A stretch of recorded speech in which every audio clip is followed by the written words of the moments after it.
இவன் ஒருத்தன் போனை வச்சுட்டு எங்கேயாவது போயிடுறான்.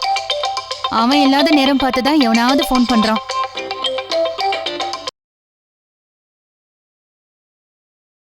ஹலோ, யார் ராணி?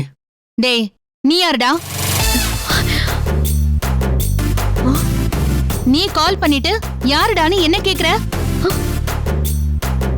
டேய், ஜூனியர் தானே நீ? ஒரு சீனியர் கிட்ட பேசுறோங்கிற ஒரு மரியாதை கூட இல்லாம திமிரா பேசிட்டு இருக்க. நேர்ல மட்டும் நீ இப்படி பேசுறேன்னு வெய், மவனை அடி வெளுத்திருப்பேன். ஒழுங்கு மரியாதையா பேசுடா.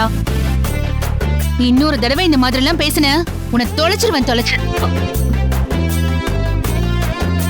ஆமா, யாருடா நீ? எந்த டிபார்ட்மெண்ட்? உன் பேரை சொல்லு, அட்ரஸ் கொடுடா.